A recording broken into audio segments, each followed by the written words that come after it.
यह कहानी एक छोटे से गांव में रहने वाले एक लड़के की है। वह कुछ महीनों पहले शहर एक अच्छी नौकरी की तलाश में आया था। रिहान नौकरी की तलाश में कई दिन से भटक रहा था। यह शहर उसके लिए बिल्कुल नया था। वह यहाँ किसी को भी नहीं जानता था। रिहान कई जगह नौकरी के लिए कोशिश की पर उसे कहीं भी नौकरी नहीं मिली। नौकरी की तलाश में भटकते भटकते उसे कई दिन हो गए थे। वह रास्ते से गुजर ही रहा था कि उसकी नज़र एक इश्तिहार पर पड़ी। उसमें लिखा था कि मल्होत्रा परिवार को एक ऐसे ड्राइवर की ज़रूरत है जिसे इंग्लिश बोलनी और समझनी आती हो। रिहान को नौकरी की बहुत ज़रूरत थी। वह कई कंपनियों में इंटरव्यू दे चुका था, लेकिन वर्किंग एक्सपीरियंस न होने की वजह से कोई भी उसे नौकरी देने को तैयार नहीं था। रिहान ने ठान लिया था कि जब तक वह किसी कंपनी में नौकरी नहीं मिलती तब तक वह मल्होत्रा परिवार में ड्राइवर का काम कर लेगा। इतने बड़े शहर में बिना पैसे के गुजारा करना बहुत मुश्किल था। वह जब मल्होत्रा मैंशन पहुंचा तो उसकी आंखें फटी रह गईं। उसे ऐसा लग रहा था कि वह किसी महल में पहुंच गया हो। वह घबराता हुए मैंशन में दाखिल होने लगा तो गेटकीपर ने उसे दरवाजे पर ही रोक लिया और पूछने लगा कि किस काम से आए हो। अपॉइंटमेंट है साहब की, रिहान ने नाम में सिर हिलाते हुए कहा। रिहान ने उसे इश्तिहार दिखाते हुए कहा कि मैं नौकरी की तलाश में आया हूँ। वह कहने लगा, अच्छा तो इंग्लिश बोल लेते हो ना? रिहान ने कहा, हाँ बहुत अच्छी इंग्लिश बोल लेता हूँ। तो गेटकीपर ने किसी को कॉल किया और फिर उससे कहने लगा कि जाओ तुम्हें अंदर बुलाया है, और गेट खोल दिया। वह जैसे ही अंदर दाखिल हुआ तो मैंशन की चकाचौंध को देखकर बहुत हैरान हो रहा था। उसे एक बैठक के बाहर लाकर छोड़ दिया गया था। बैठक के अंदर से एक भारी भरकम आवाज आई, कम इन एंड सिट डाउन। ये आवाज सुनकर रिहान तुरंत बैठक में दाखिल हुआ और एक सोफे पर जाकर बैठ गया। उसने देखा कि उसके सामने इस शहर की सबसे बड़ी कंपनी के मालिक बैठे हैं। उनका चेहरा बहुत गंभीर और आवाज भी बहुत सख्त थी। उन्होंने रिहान से सवालात पूछने शुरू किए।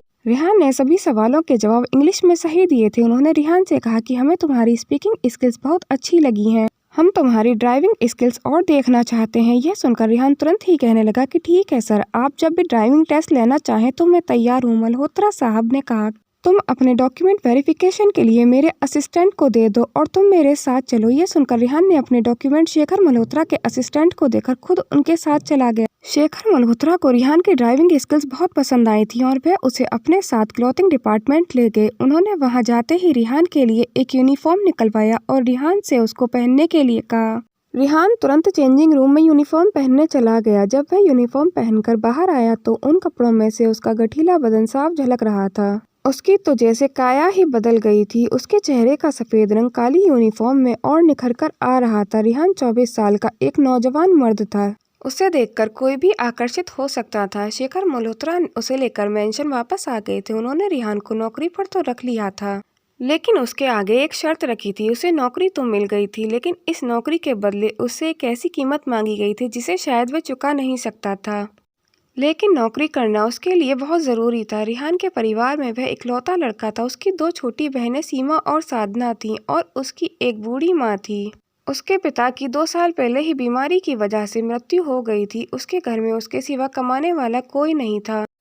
उसकी बड़ी बहन सीमा ही सिलाई करके अभी तक घर का खर्च चलाती थी। सिलाई के पैसों में से जैसे तैसे गुजारा हो रहा था।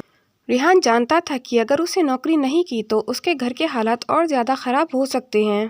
रिहान ने शेखर मल्होत्रा से पूछा कि वह क्या शर्त रखना चाहते हैं, तो उन्होंने कहा, कोई खास शर्त नहीं है, लेकिन तुम्हें 24 घंटे 7 दिन इसी मेंशन में रहोगे। तुम्हारे खाने पीने और रहने का खर्चा तुम्हारी सैलरी से अलग होगा। रिहान कहने लगा कि मुझे 1 महीने में अपने घर जाना होगा। मेरी माँ मेरा इंतजार कर रही होगी। शेखर मल्होत्रा ने कहा कि अगले 6 महीने तक तुम किसी से नहीं मिल सकते, ना ही तुम्हें कोई छुट्टी मिलेगी। वह यह सुनकर घबरा गया था। शेखर मल्होत्रा ने कहा कि तुम अपने परिवार से मिल आओ, उसके बाद ही कोई फैसला करना। उन्होंने अपने सेक्रेटरी से रिहान को 2 लाख रुपए दिलवाकर कहा कि अगर तुम्हें मेरी शर्त मंजूर हो तो कल शाम तक मुझे अपना जवाब दे देना। रिहान पैसे लेकर अपने घर वापस आ गया था। उसे देखकर उसकी माँ और बहनें फूली नहीं समा रही थीं। अपने बेटे को इतने दिन बाद घर वापस आता देखकर रिहान की माँ की तो आंखें ही भर आई थीं। रिहान उनके लिए मार्केट से कपड़े और घर का सामान भी लेकर गया था, जिसे देखकर वे बहुत खुश हुई थीं। उसने अपनी नई नौकरी के बारे में अपनी माँ को कुछ भी नहीं बताया था। बस यह कह दिया था कि माँ, एक बहुत अच्छी कंपनी में नौकरी लगी है, लेकिन वह लोग मुझे ट्रेनिंग के लिए बाहर भेज रहे हैं। मैं 6 महीने तक तुमसे मिल नहीं पाऊंगा। उसकी माँ कहने लगी कि बेटा, इतने दिन तक तुझे देखे बिना कैसे रह पाऊंगी। रिहान ने कुछ सोचा और फिर अपनी माँ से कहा कि महीने में 1 दिन तुमसे कॉल पर बात कर लिया करूंगा, जिससे तुम्हारी चिंता भी दूर हो सके। रिहान ने 2 लाख रुपए अपनी माँ के हाथ में रख दिए और कहा कि हर महीने तुम्हारे खाते में पैसा आता रहेगा माँ। उसकी माँ और बहन इतने पैसे देखकर बहुत खुश थीं। वह अगले दिन अपनी माँ और बहनों से विदा लेकर शहर वापस लौट आया था।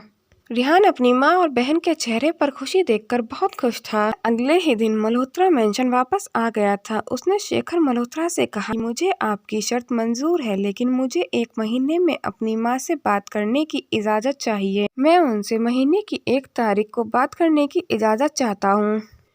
शेखर मल्होत्रा ने कुछ सोचते हुए उसे हाँ कर दी थी। रिहान अब अक्सर ही शेखर मल्होत्रा के साथ हर जगह जाया करता था। वह शेखर मल्होत्रा का बहुत ही खास आदमी बन चुका था। रिहान को मल्होत्रा मेंशन में काम करते करते 4 महीने हो गए थे।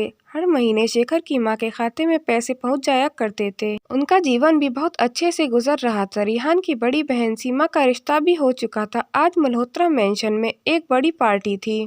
इतनी बड़ी पार्टी रिहान ने कभी अपनी जिंदगी में देखी ही नहीं थी। वह पहली बार मेंशन के अंदर गया था। इतने बड़े मेंशन में सिर्फ 4 ही लोग रहा करते थे और जितने भी नौकर थे वह सभी आउट हाउस में रहा करते थे।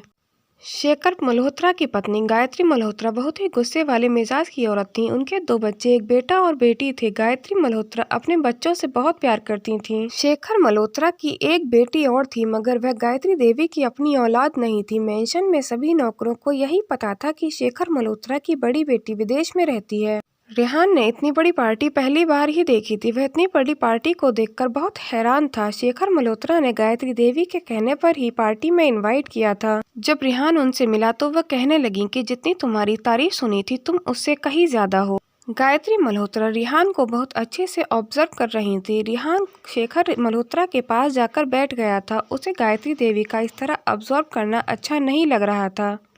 उसे गायत्री देवी का अपने प्रति व्यवहार बहुत अजीब लग रहा था। जिन निगाहों से गायत्री देवी रिहान को देख रही थी, रिहान को कुछ ठीक नहीं लग रहा था। उसने पार्टी से जाने का फैसला लिया। वह सोच रहा था कि वह इस पार्टी के लायक नहीं है। यह बड़े लोगों की पार्टी है कि वो इसके लायक नहीं है। वह शेखर मल्होत्रा से इजाजत लेकर जा ही रहा था कि गायत्री देवी ने उसे रोककर उसके हाथ में एक जूस का गिलास थमा दिया। रिहान उनके हाथ से दिए हुए जूस को पीना नहीं चाहता था, लेकिन वह मालिक की बीवी थी, इसलिए उन्हें मना भी नहीं कर सकता था। रिहान ने गिलास लेकर उस जूस को पी लिया। उस जूस को पीते ही उसे चक्कर आने लगे थे। गायत्री देवी ने एक नौकर को बुलाकर उसे अपने ही मेंशन के ऊपर वाले कमरे में छुड़वा दिया था। रिहान जब कमरे में पहुंचा तो उसने देखा कि एक लड़की डरी सहमी सी खिड़की से लगकर खड़ी हुई है। कमरे में डिम लाइट हो रही थी, जिसकी वजह से लड़की का चेहरा साफ नजर नहीं आ रहा था।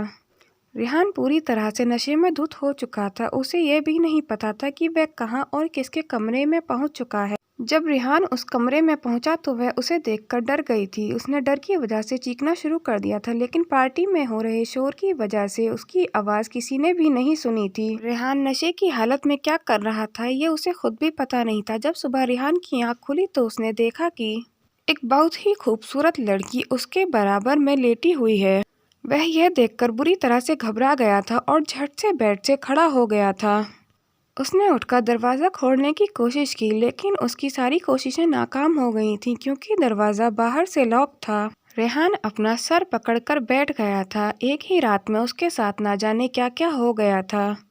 वह जिस लड़की के कमरे में था उसे जानता भी नहीं था। वह कौन थी, वह उसके कमरे तक कैसे पहुंचा। रेहान को कल रात की कोई भी बात याद नहीं थी। वह कल रात की सभी बातें भूल चुका था। उसे ये भी याद नहीं था कि कल इस रात कमरे में क्या हुआ था। वह घबराया हुआ एक साइड में पड़ी चेयर पर ही बैठ गया था। रेहान ने उस लड़की का चेहरा देखा तो उसके होश उड़ गए थे।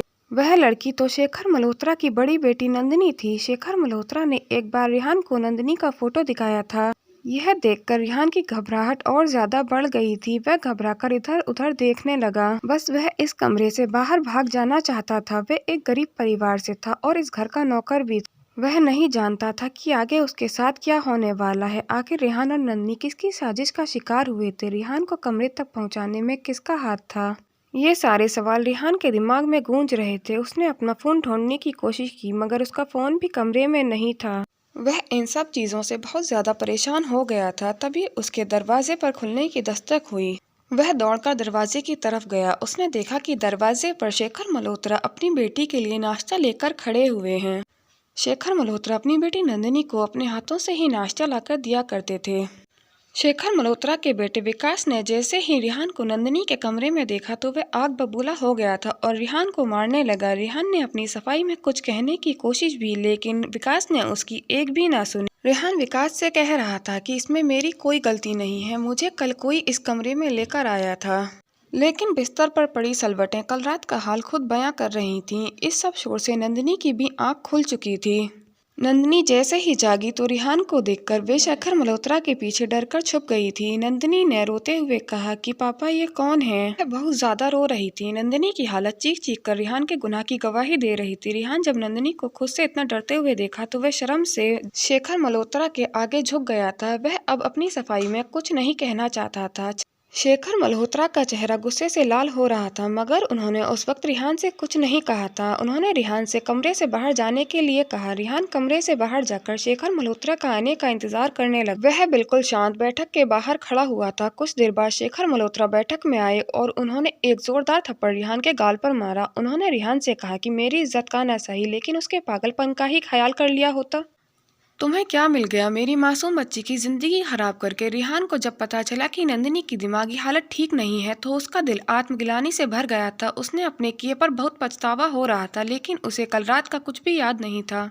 नशे में ही सही, लेकिन रिहान बहुत बड़ी गलती कर चुका था। शेखर मल्होत्रा कहने लगे कि उसके पागल होने की वजह से पहले से ही कोई उससे शादी करने को तैयार नहीं था, और अब ये क्या होगा मेरी बेटी का? रिहान ने उनसे कहा कि मैंने जो गलती की है वह माफी के लायक नहीं है। आप इसकी जो सजा चाहें मुझे दे सकते हैं, लेकिन मैं अपनी इस गलती के पश्चाताप के लिए नंदिनी से शादी करना चाहता हूँ। ये सुनकर शेखर मल्होत्रा आग बबूला हो गए। गायत्री देवी उस वक्त कमरे में ही मौजूद थी। उन्होंने शेखर मल्होत्रा को समझाते हुए कहा कि रिहान अच्छा लड़का है, तुम तो उसकी ईमानदारी को कितना पसंद किया करते थे। जब यह नंदिनी के बारे में सब कुछ जानकर भी शादी करने के लिए तैयार है तो आपको कोई आपत्ति नहीं होनी चाहिए। आप ठंडे दिमाग से सोच लीजिए। शेखर मल्होत्रा ने कहा कि ठीक है, मैं तुम्हारी शादी नंदिनी से कराने के लिए तैयार हूँ, लेकिन तुम्हें इस घर में ही इसका पति बनकर रहना पड़ेगा। अभी तुम्हारे कॉन्ट्रैक्ट पूरा होने में 2 महीने बाकी हैं। तब तक तुम मुझे साबित करो कि तुम नंदिनी के लिए अच्छे पति बन सकते हो। अगले ही दिन रिहान और नंदिनी की शादी करा दी गई थी। रिहान नंदिनी से प्यार तो नहीं करता था, मगर वह नंदिनी को एक पत्नी की तरह सम्मान देता था। एक दिन नंदिनी को अचानक पैनिक अटैक हो गया था। उस वक्त घर में सिवाय रिहान के कोई और नहीं था। नंदिनी की दवाइयां भी खत्म हो चुकी थीं। वह तुरंत नंदिनी को हॉस्पिटल लेकर गया। कुछ देर बाद डॉक्टर रिहान के पास आए और कहने लगे कि क्या आप अपनी पत्नी को पागल करना चाहते हैं? आप उन्हें इतने हैवी डोज के मेडिसिन कैसे लेने देते हैं? यह सुनकर रिहान के पैरों तले जमीन निकल गई। उसने कहा कि मुझे कोई अंदाजा नहीं ये कौन सी दवाई लेती हैं। मेरी शादी इनसे कुछ दिन पहले ही हुई है। आप दवाई बदल दीजिए, अब मैं इनका अच्छे से ख्याल रखूंगा। लेकिन अब रिहान को गायत्री देवी की पूरी साजिश समझ आ चुकी थी कि वह नंदिनी को पागल करने में गायत्री देवी का ही हाथ है, क्योंकि नंदिनी के पागल होने से सबसे ज्यादा फायदा गायत्री देवी का था। गायत्री देवी अपनी सगी बेटी शिखा की शादी नंदिनी की जगह कराना चाहती थी।